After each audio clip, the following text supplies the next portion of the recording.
Halo, perkenalkan nama saya Herpinta Barutariga Silangit, NIM 8604032211, Prodi PGSD.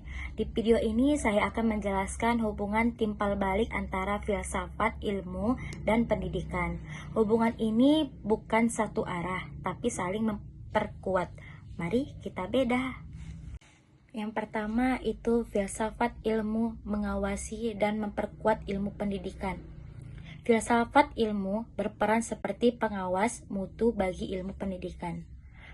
Pertama, ontologi. Bertanya, apa hakikat pendidikan itu? Apakah pendidikan hanya transfer ilmu atau pembentukan manusia seutuhnya? Pertanyaan ini menjaga eksistensi ilmu pendidikan agar tidak kehilangan arah. Yang kedua, epistemologi. Bertanya, bagaimana kita tahu suatu metode pembelajaran itu efektif? Apakah ditanya valid? Disinilah filsafat ilmu memperkuat keilmiaan pendidikan agar tidak jadi sekedar opini. Yang ketiga, aksiologi bertanya, untuk nilai apa pendidikan itu dijalankan? Untuk pasar kerja atau untuk membentuk warga yang berkarakter? Jadi, filsafat ilmu menjaga nilai-nilai dalam pendidikan. Poin kedua yaitu pendidikan memperkuat filsafat ilmu. Sebaliknya, pendidikan juga memperkuat filsafat ilmu. Pendidikan yang bermakna menghasilkan praktik-praktik baru di lapangan, misalnya munculnya metode project based learning atau merdeka belajar.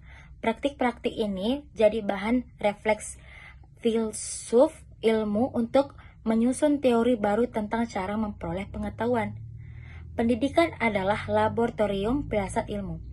Tanpa praktik pendidikan, filsafat ilmu bisa jadi terlalu abstrak dan jauh lebih dari realita.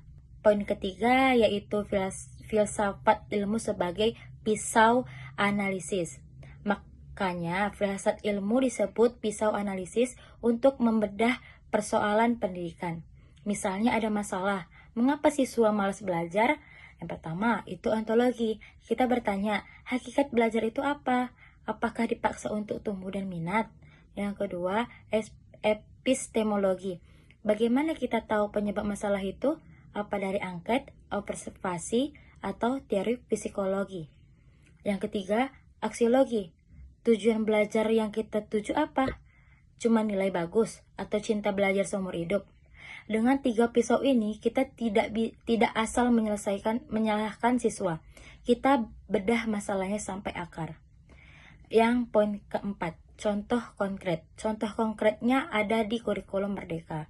Yang satu, kebijakan. Keputusan menghilangkan dan mengganti asesmen nasional lahir dari refleksi ontologis dan aksiologis. Apakah hakikat penilaian?